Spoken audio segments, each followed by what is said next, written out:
Om Namo Bhagavate Vasudevaya. Om Namo Bhagavate Vasudevaya. Srimad Bhagavatam, Canto 6, Chapter 2.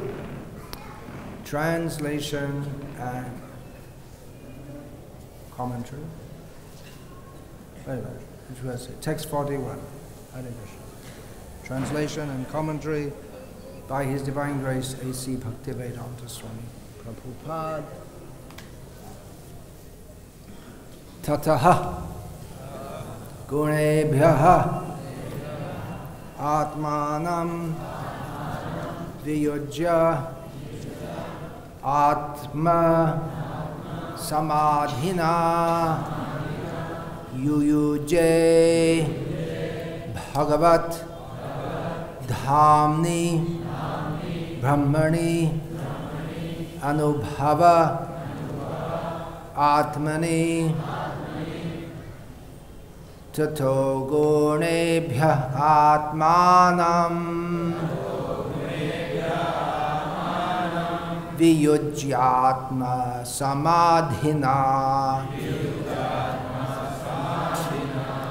Yuyuje Bhagavad Dhamni Brahmanyano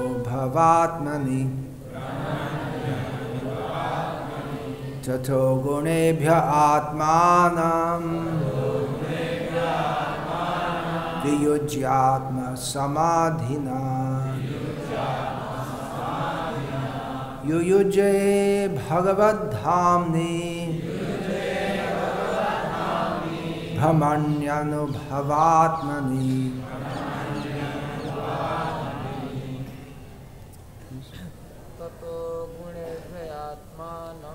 Tato Gunebhya Atmanam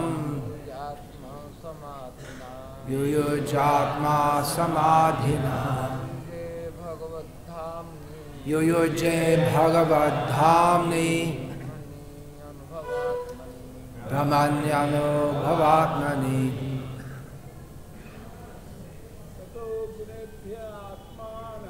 Tato Gunebhya Atmanam Yuyujatma Samadhina Yuyuje Bhagavad Dhamni Brahmanyano Bhavatmani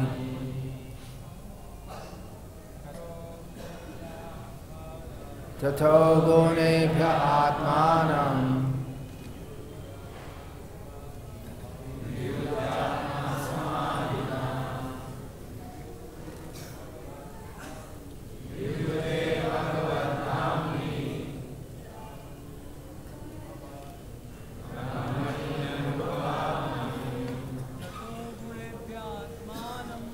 Tato Gunebhya Atmanam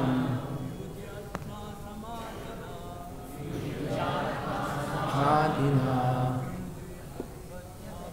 Yuyuje Bhagavad Dhamni Brahmanyano Bhavatmani Tato Gunebhya Atmanam Viyujyatma Samadhina Bhagavad Dhamni Brahmanyano Bhavatmani. Ladies, please. Tato Gunebhya Atmanam Viyujyatma Samadhina Yuyuje Bhagavad Dhamni Brahmanyano Bhavatmani Tato Gunebhya Atmanam Viyujyatma Samadhina Yuyuje Bhagavad Dhamni Brahmanyano Bhavatmani Tataha. Thereafter. Gunebhyaha from the modes of material nature. Atmanam, the mind. Viyujya, detaching. Atma, samadhina, by being fully engaged in devotional service. Yuyuje, engaged. Bhagavat, dhamni, in the form of the Lord.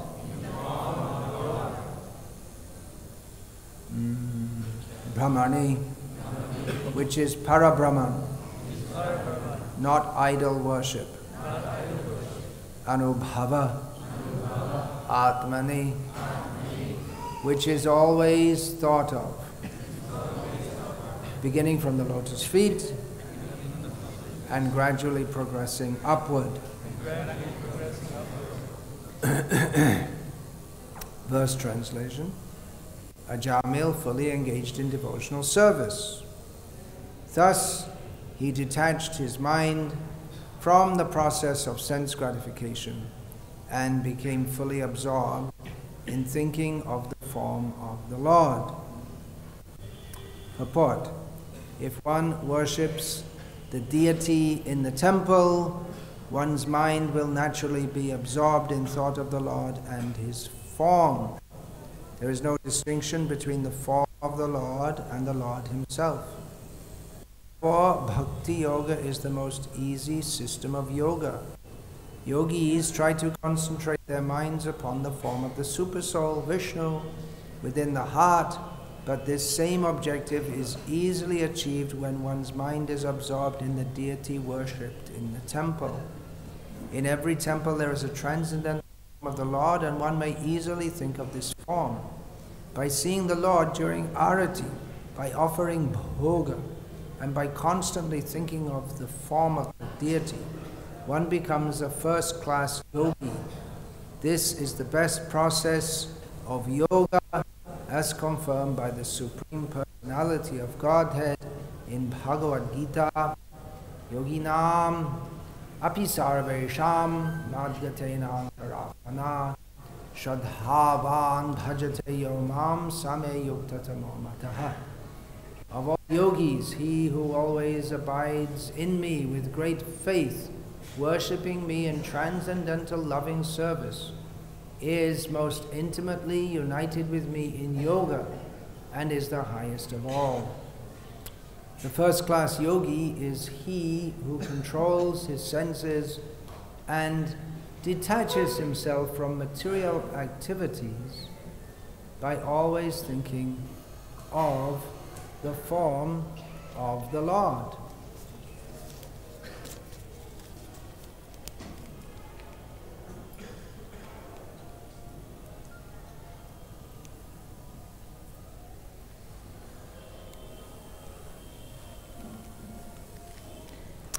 Om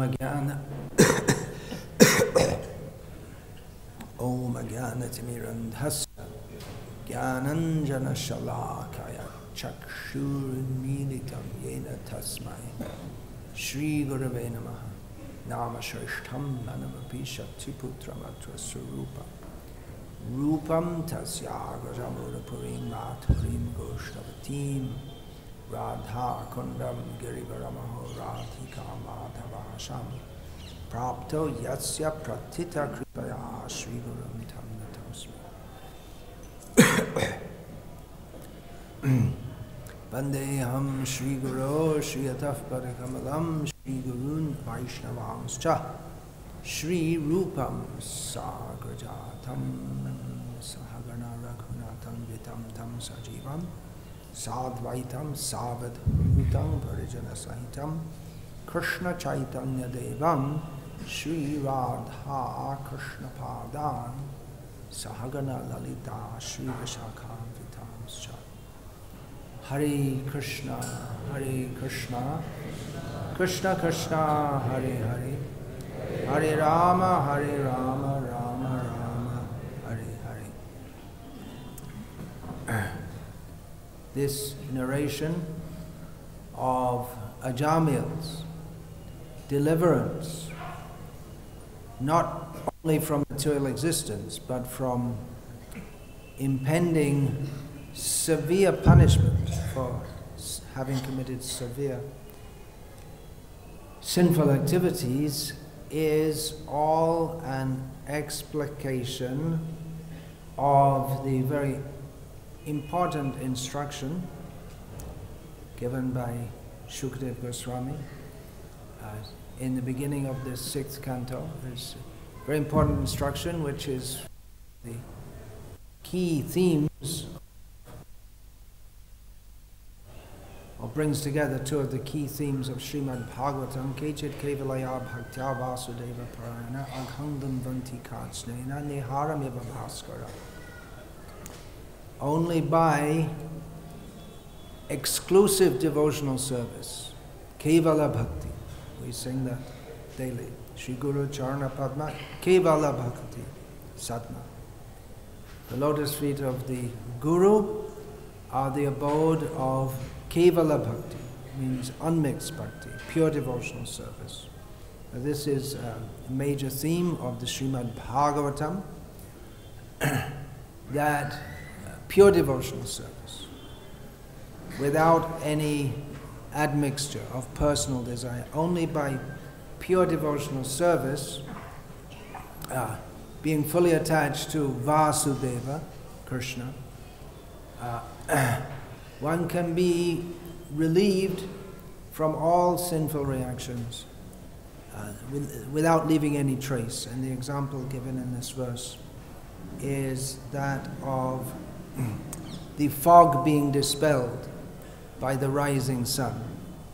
Any attempt to dispel the fog by any man-made effort cannot be successful. But when the sun rises, then automatically the heat of the sun dispels. Of course, it has to be hot sun. In the land in which I took birth in this time round, and sometimes also here in Vrindavan till late in the morning, the sun rises, but from our the word is used here, anubhav, from our feeling, our sensation, our experience, is not very hot. We say the sun is hot. The sun is not very hot today. The sun is always hot, but sometimes it doesn't heat up enough to clear the fog. So the sun's up, but the fog is not dispelled. So the sun has to be intense sunlight will dispel the fog. It's done by another agency, not done by ourselves. When Krishna bestows his mercy on us, then the fog is cleared. So taking this analogy, we might think that okay, I'll just wait for Krishna's mercy. There's nothing I can do. Analogies, they often bring out one point that is being stressed at that particular point without, it doesn't necessarily give a comprehensive picture of a whole complex situation.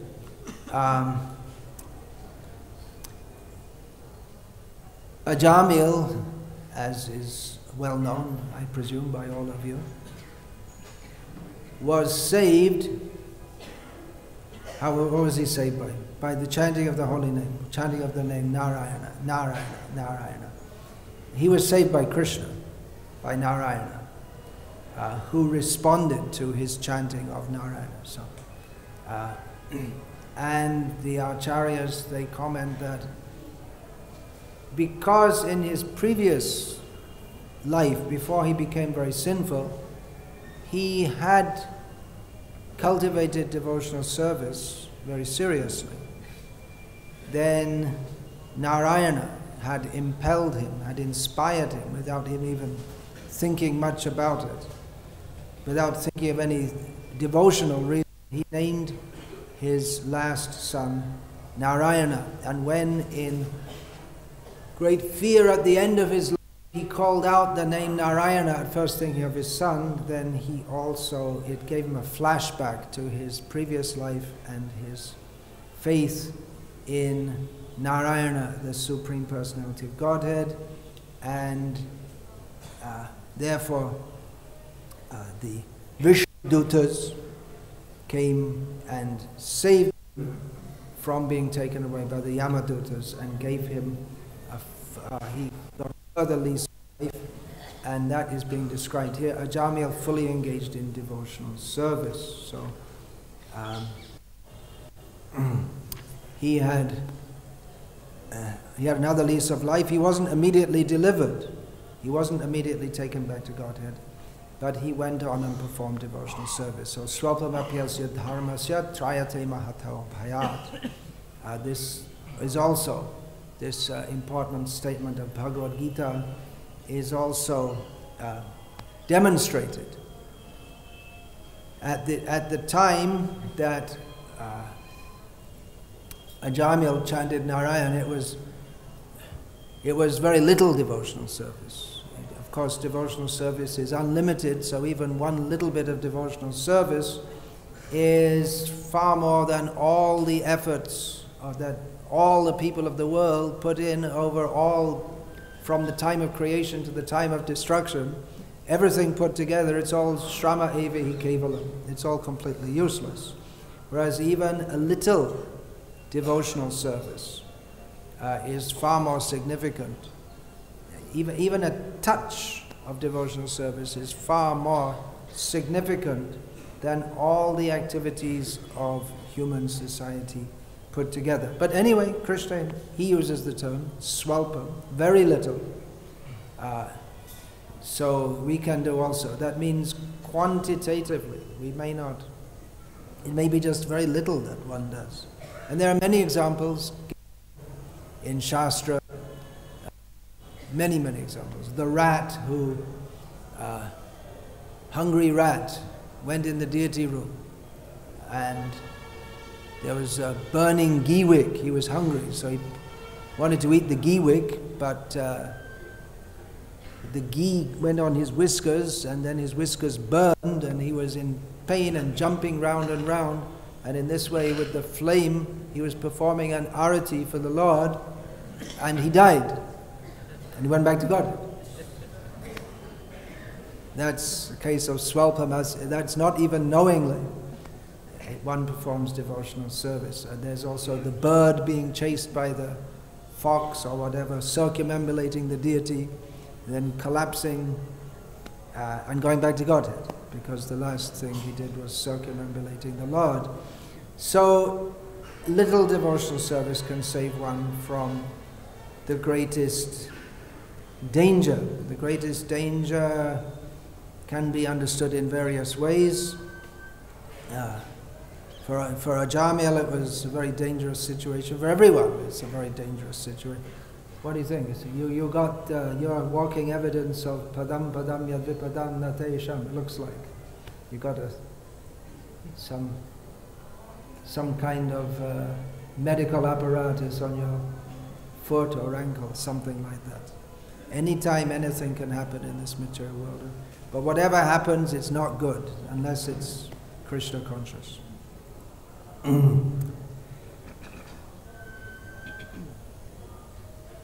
So Ajamil was famously saved by chanting the name of the Lord.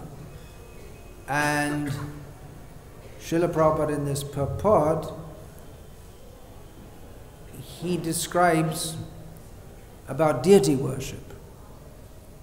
When speaking on this section in the Bhagavatam, Srila Prabhupada spoke, when lecturing, consecutively lecturing on this section, Srila Prabhupada emphasizes very much the value of chanting the holy names. Of course, deliverance from material existence is just as Haridas Thakur said, that is an anusangik phal. That is a byproduct of chanting Hare Krishna.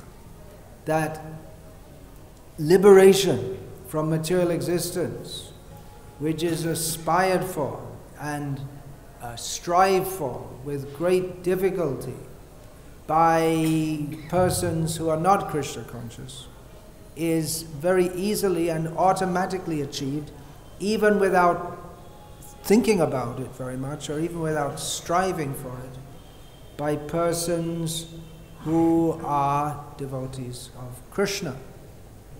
So I said there were 2 points, that Kechit Kevalaya Bhaktya, 2 important points of Bhagavatam. One point is that devotional service should be pure and unmixed. And another point is that only that can fully purify one. So this purport, Srila Prabhupada stresses on deity worship, and he gives the comparison with one who is worshipping the deity with the yogi. The yogi, a proper yogi, first class yogi. Yogi is one who meditates on the form of Krishna. Jnana in Atmani. What is that? Jnana in Atmani. Jnana vastita. Tadgatena manasa pashti yam yoginaha. Yogina. That the Supreme Lord, who is praised by Brahma, Rudra, and so all the great demigods, who is praised in all, who is the purpose of all the Upanishads.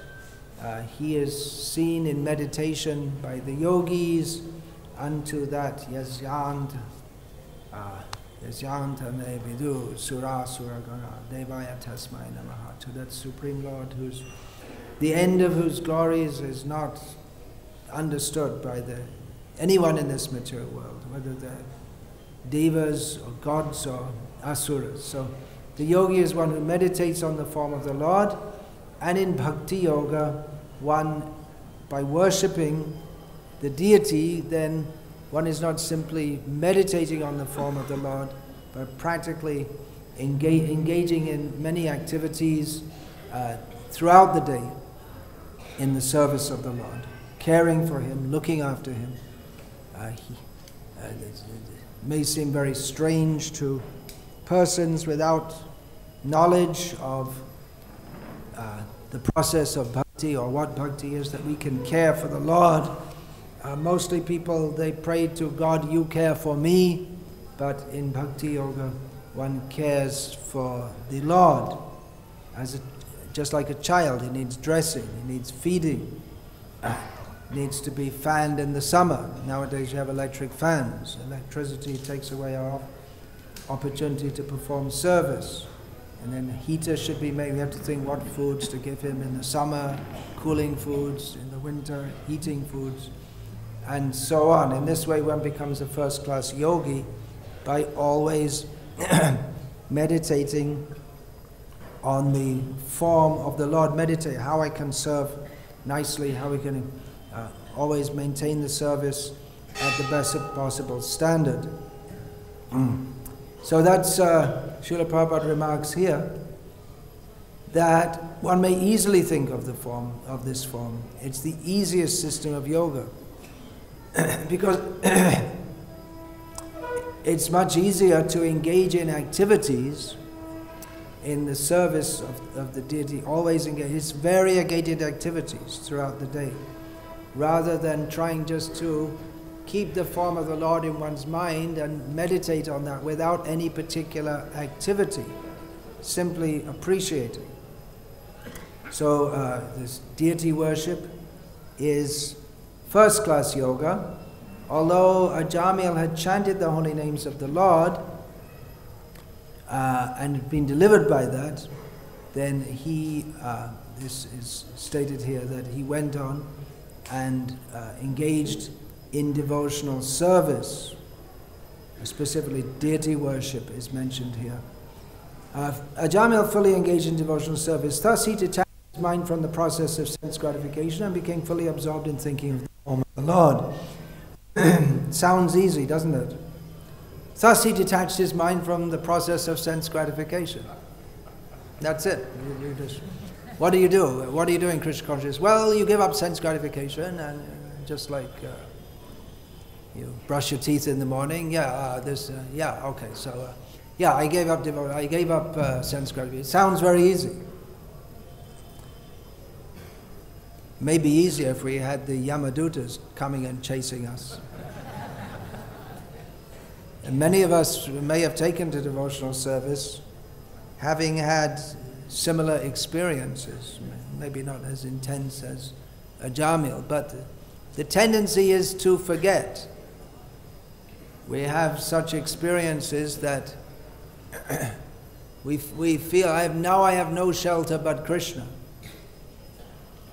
So we take shelter of Krishna, and then we find, well, there is Maya also. We don't even say that. We don't even think that. Maya offers herself to us. And if we accept Maya's offer, then we don't become fully absorbed in thinking of the form of the Lord. Even if we're fully engaged in devotional service, there is the possibility of fall down at any time. As a Jamil was previously, in his youth, fully engaged in devotional service, and coincidentally, it seems, or accidentally, he became attached to the idea of enjoying his senses. But this time he was conscious that I have to become free from the process of sense gratification. We might think, well, what can an old man do anyway for sense gratification? So better you enjoy sense gratification during life. When you're old and you can't enjoy it anymore, then you become serious about devotional service. We may think like that. But sense gratification can go on in the mind even of an old man, or an old woman for that matter. We don't want to be sexist here. Srila Prabhupada sometimes gave the example of Paris. He'd been to Paris and seen that old men who are not capable, not physically capable of utilizing their body for gross sense gratification, they pay large sums of money to go to a club where there are naked women. So they're still trying to enjoy in the mind that which they cannot actually physically do. Srila Prabhupada also in one conversation described that his, I can't remember exactly, I think it was the grandmother of his wife, she would encourage him, his young wife. She would encourage the young, newly married Abhai to engage in sexual acts with her granddaughter. Why don't you grab her breast like this? Prabhupada related. So even though she was past the age of being able to enjoy personally, but she was interested that, well, others can enjoy. I'll enjoy mentally by seeing them enjoy. So it's not that just by growing old, one becomes automatically free from thoughts of sense gratification, which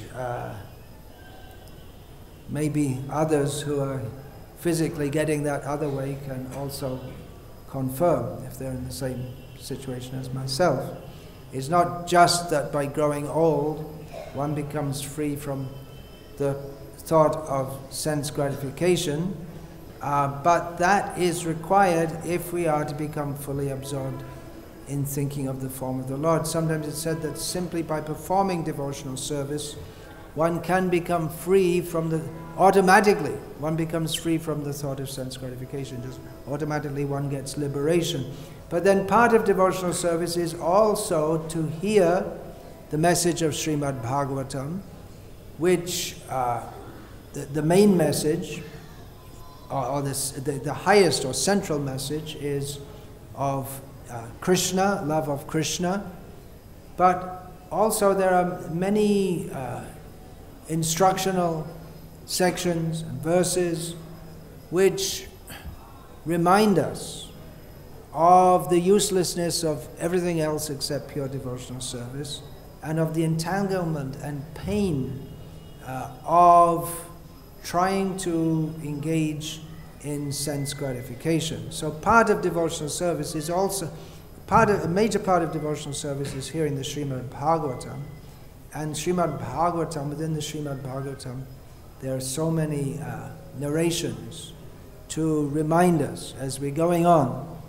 We're performing our activities in devotional service, but unless we are consciously aware and always careful in this regard, that sense gratification is not our goal, is not in our own interest, it's against our self-interest, then we may not come to the point of becoming fully absorbed in thinking of the form of the Lord. We may not come to that point. We may go on with devotional service and not advance very properly. Srila Bhaktisiddhanta Saraswati Thakur gave the example of the boatman rowing the boat at night, wedding party.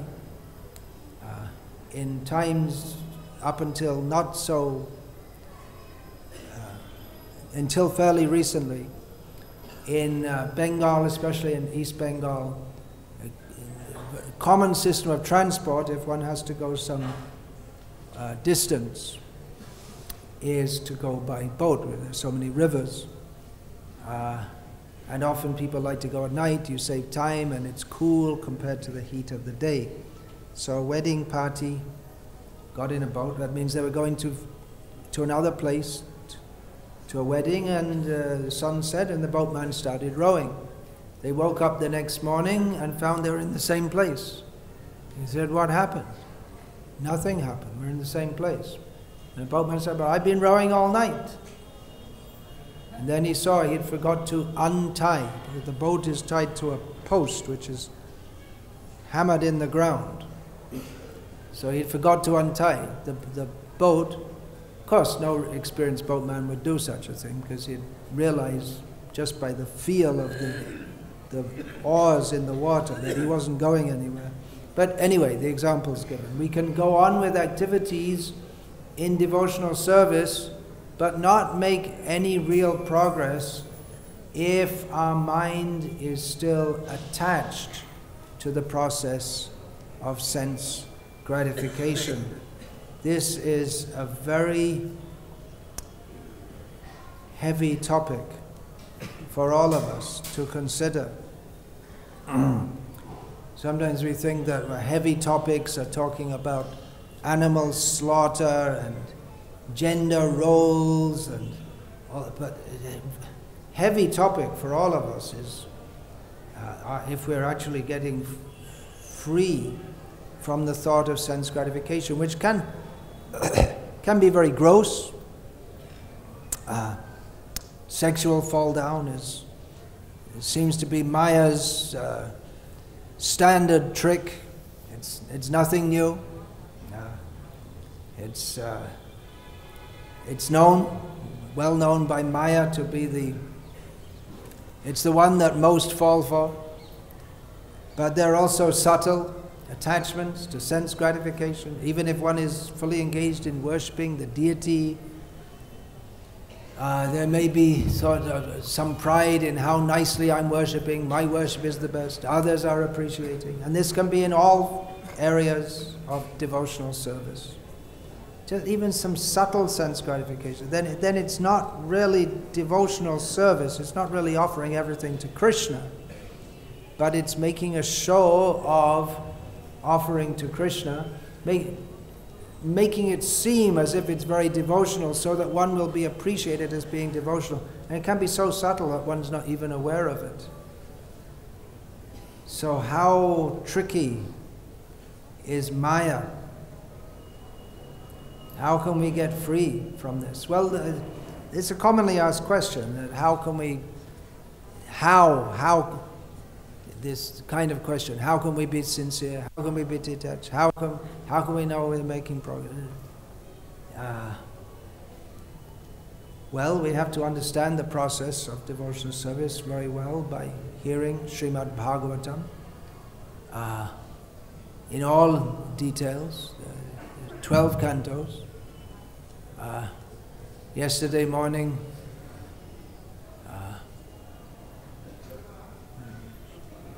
His Holiness Bhakti Rasamrit Swami gave a very pleasing, charming narration of Krishna's, the pastimes of Radha and Krishna on Gopashtami.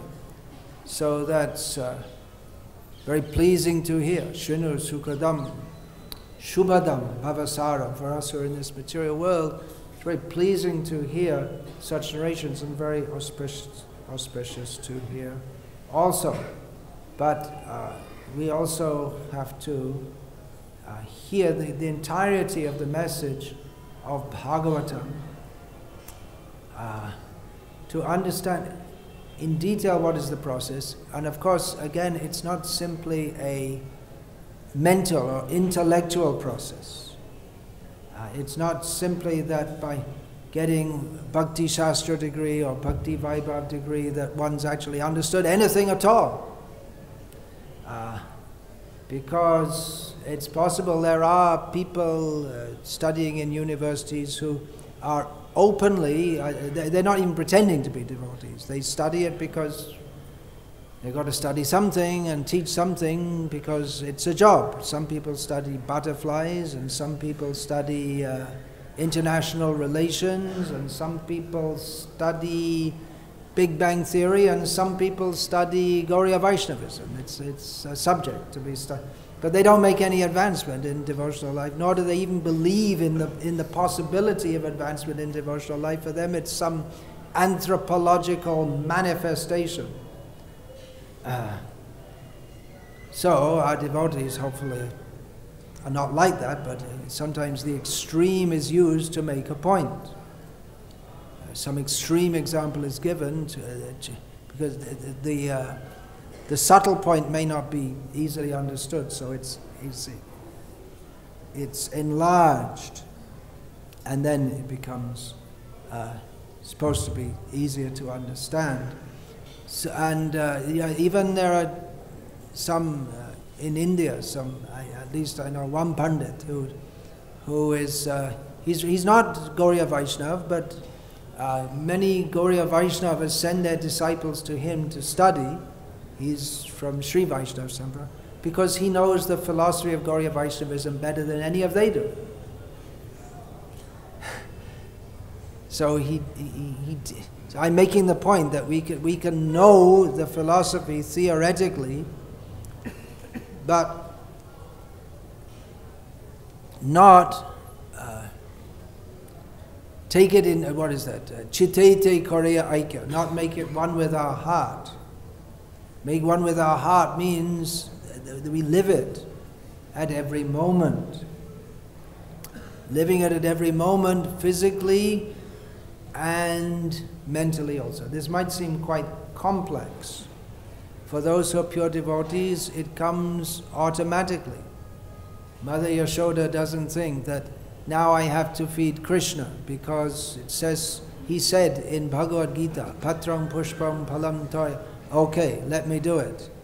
But she automatically, spontaneously does. She has no thought. She doesn't have to get a Bhakti Shastra degree. She's already beyond that.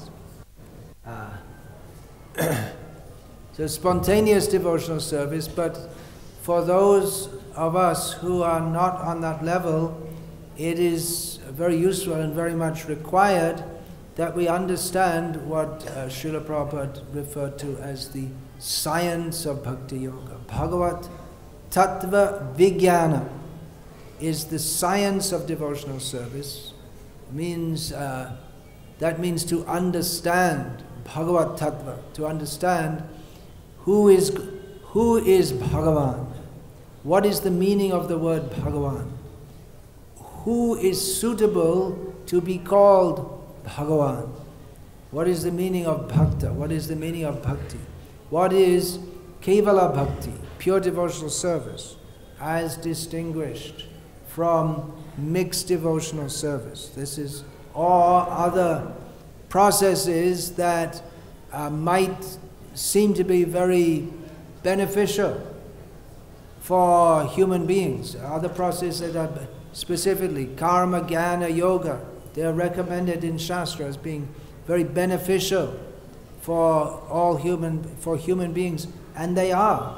It's not that they're not beneficial, but it's just that their benefit is insignificant compared to that of pure devotional service, and the only real benefit that comes from them is that it may become a stepping stone to devotional service, but it may also become an obstacle to devotional service if one becomes attached to such a process, or if one doesn't distinguish between pure devotional service and mixed devotional service. One may be performing devotional service, but with some material desire. We all perform, except those of us among us who are beyond that level, but mostly in this material world, mostly those who are performing devotional service do so on the platform of not being completely free from material desire. But one can still be performing pure devotional service if one's aim is clearly to be on that platform. Then the example is given of an unripe mango and a ripe mango, or a green coconut and a fully ripened coconut. It's on the way. It's just time is separating. But if one is cultivating material desires, if one does not consciously detach one's mind from the process of sense gratification, then one can go on in devotional service and Bahu Janma Kare Jadi Shravan Kitan Tabu Tanapai Krishna Pade Premadhan. One can go on many lives like this and not actually come to the point. So it's very heavy, no doubt, to consider this, but we require to consider this. There is a special concession. There are many special concessions. Chaitanya Mahaprabhu has given the special concession. Hare Nama, Hare Nama, Hare Nama Eva Kevalam. Kalau Nasteva, Nasteva, Nasteva Gatiranyata. That only by Harinam. Only Harinam is the only way in this Kali Yuga. So you may think, well, let's just sit down and chant. Then we don't need to do anything else. That's also a misunderstanding, because that's not what Chaitanya Mahaprabhu taught. That only the holy name means that the holy name is the only process, but also as deity worship is recommended here in this purport, and deity worship, Jiva Goswami, who became the mouthpiece of Chaitanya Mahaprabhu's teachings, he wrote in great detail all those teachings extracted from Srimad Bhagavatam. He stated that deity worship is all, even though chanting Hare Krishna is the means of, even though it's sufficient, but most people require to perform deity worship to regulate their lives, to help purify their lives. So we may think that, well, I'll just chant Hare Krishna. But then when we stop chanting Hare Krishna, then we engage in impure activities. Or impure means not impelled by pure devotional service. You may say, well, I'll just go on chanting all day, but then we don't. We're not on the, even Srila Prabhupada didn't even recommend us to try to do that. He said, we're not fit for that. We're not fit for chanting Hare Krishna all day. If here in Vrindavan, Srila Prabhupada warned that if you think you can just sit and chant all day, then you'll think of women and money and go to hell. Srila Bhakti Sar Thakur also warned against so-called nirjan bhajan, isolating oneself, and just to chant. He said it's all cheating, because we're not actually on that platform. So we have to, apart from that, even we see Haridas Thakur, he also engaged in preaching activities, apart from chanting. He found time also to preach Krishna consciousness. So we require, it's not just, well, this is the Prakrita Sahajya idea. You chant and that's all you have to do. So in the meantime, if you, just like you want to eat, you eat. You want to sleep, you sleep. You want to have sex, you have sex. That's their idea. You do whatever you want. If you're chanting, that's it. That's the perfection. If you get taste for the holy name, that's perfection. Their idea of taste for the holy name is if it sounds very musical and if they do some theatrical dancing, and that is taste for the holy name. So they got some serious misconceptions by which, because they're not fully focused on pure devotional service without any desire other than every thought, every action, everything I do, everything I say is only for the pleasure of Krishna. Krishnate kila cheshta. Everything should be for Krishna's satisfaction. If we don't have that, or if we accommodate the idea that any little sense gratification, it's all right, just let it be. Then good goes to bad and bad goes to worse, and we can end up with deities being shown as a means of making a livelihood, speaking on Bhagavatam as a means of livelihood or to impress others, kirtan, professional kirtan, people thinking that a really good kirtanier is one who enlivens us, and so someone who's got a good voice and good at playing music, and they know how to sing in such a way that gets everyone jumping around, and so this is a good kirtan. So we have to fly them in here and there and pay them a little for their expenses, and we have professional kirtaniers, and eventually if you don't keep that focus very clearly on pure devotional service, free from sense gratification, then we end up in danger of ending up or being already on the way to, or being already prakrita sahajiyas, mundane persons who have no clear conception of devotional service, because although they're doing what devotees should do, it's also mixed up grossly. Gradually it'll be just gross and shameless, because they don't recognize any difference between devotional service and what I want to do. So I was saying the concession, how we can go through despite all these mines put by Maya, all these obstacles put by Maya, Jahara Prasade Bhai, by the mercy of, we sing daily to Srila Prabhupada, Narottam Das sung to Lokanath Goswami. If we can get the mercy of a pure devotee, then even though it's impossible for us to, it may seem impossible to get the mercy of Krishna, but we can do, by the mercy of great pure devotee. But that mercy also we shouldn't take very cheaply. We should remember also that Srila Prabhupada, he was constantly instructing his disciples, telling them what should be done and what should not be done. We should be cognizant, know what these teachings are.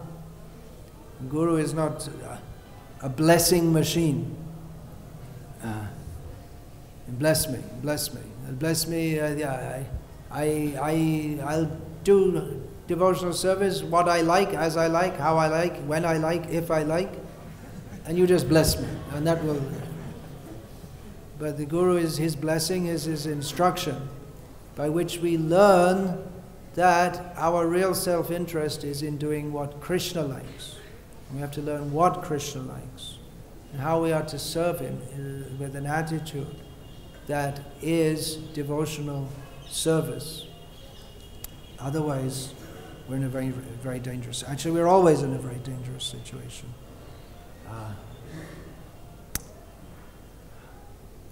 Hare Krishna. Not in danger as long as we're engaged in devotional service. So we should aspire for that, to always be engaged in devotional service, physically and mentally, and giving ourselves fully. Atma Samarpan, Atma Nivedana, giving ourselves fully to Krishna.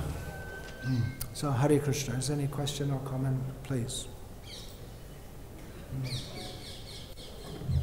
Yes, please. There's a question just here.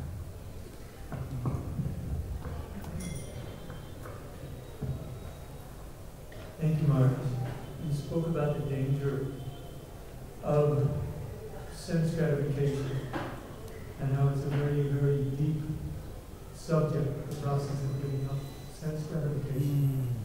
And I noticed in my own personal devotional life as I progress in devotional service and I'm successful at giving up different levels of sense gratification. But I find that sense gratification becomes very subtle. And one of the things that I've been noticing coming up a lot is this sense of entitlement. That just because I have some position or I have some whatever asset. Seniority, maybe? Seniority, yeah. That, you know, this, I feel this is like feels almost like a disease of entitlement grow within my heart. And I know you've given, you know, a little bit of, you know, instructions how to deal with these things, but I wonder if you have anything specific in mind that might help one deal with such an outfit. Yeah, seniority. One is supposed to be a humble Vaishnava, but then in Vaishnava society or in human society, juniors are supposed to respect seniors. So as a senior, that automatically comes to you and me, and it should also be there. But we can become entrapped by the sense of thinking that actually I deserve some respect.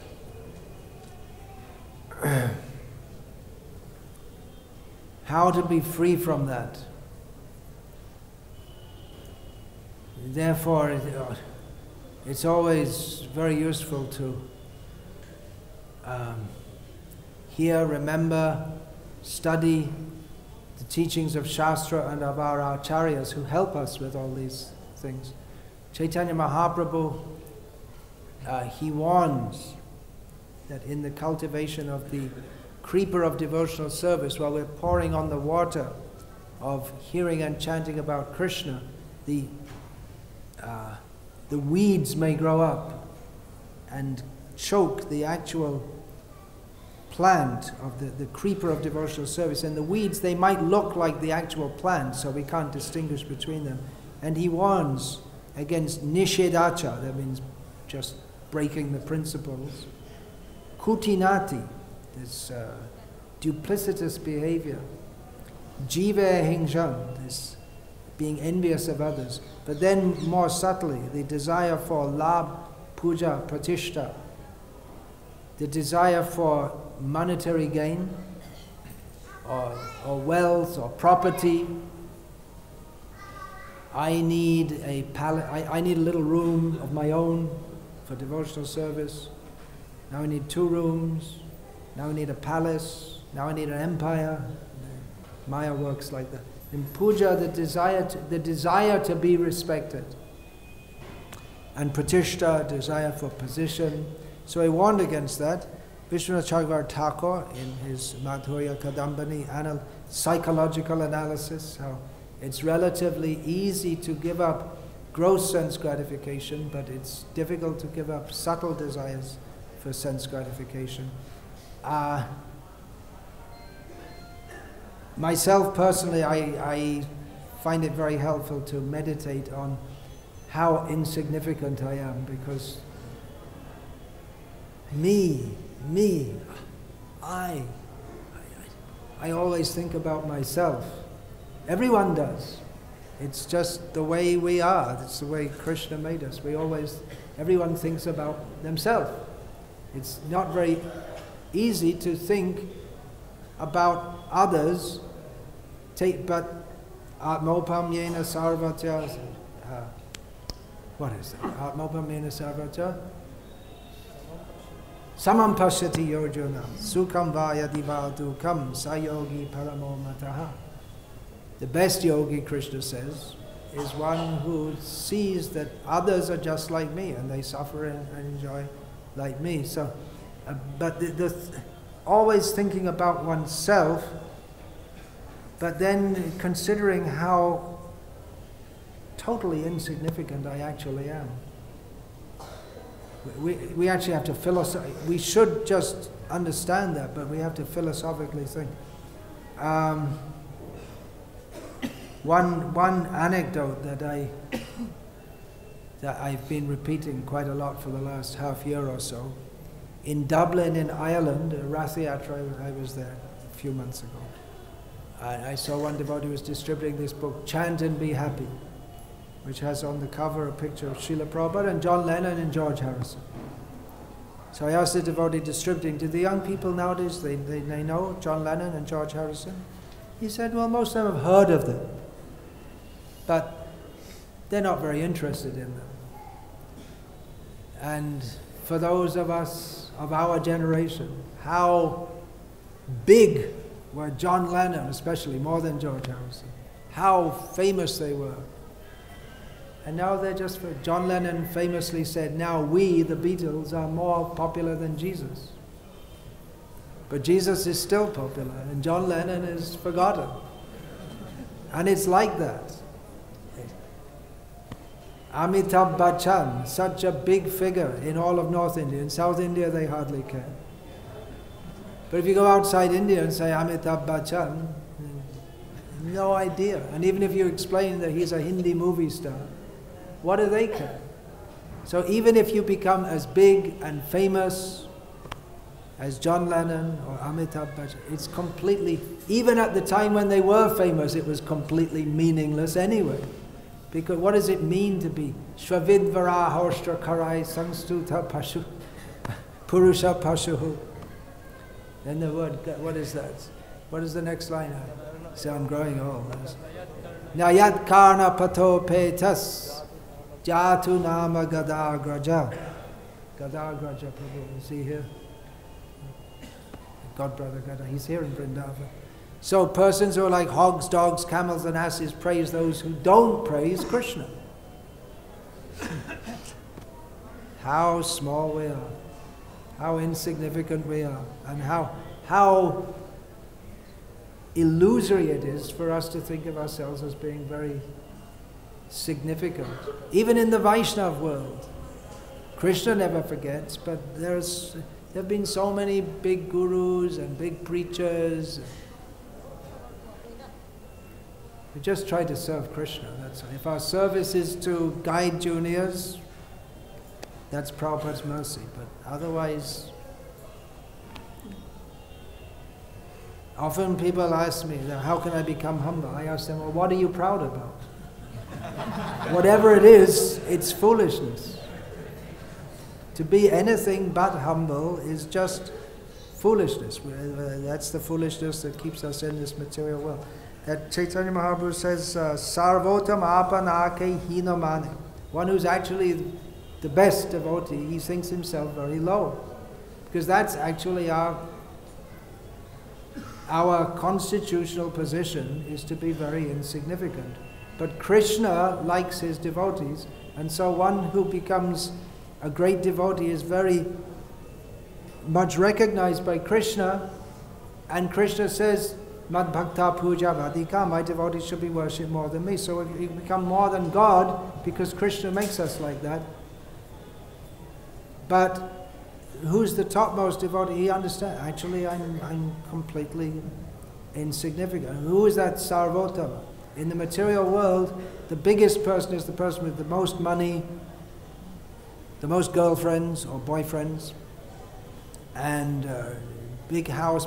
People are crazy. They make so much effort to make money just so they can drive in a big car and show others. See, you have a 2 lakh car, I have a 2 crore car. And they think it actually makes them more important. It's so foolish. It's amazing how foolish people are, being concerned with respect and honor and all this, but who's actually the topmost, you might not understand. So Sanatana Goswami was sitting with the touchstone and chanting Hare Krishna, and he was quite happy chanting Hare Krishna. Who cared for him? Just chanting.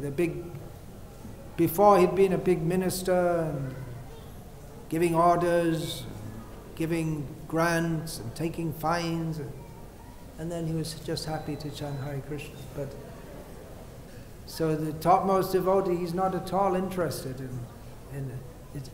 Anyway, that's my answer. That how to overcome this desire which may rise in our heart for being respected. Just realize how ridiculous it is. And actually every desire is ridiculous except the desire to serve Krishna. We can learn this from it's cultivating this. It's all foolishness. Everything. Okay, we should finish now. I just came across something, a 4-word sentence by Srila Prabhupada, which it's another one worth meditating on. Pleasure is a misconception. That's it. The whole material world would have to change if they could understand this. Pleasure is a misconception.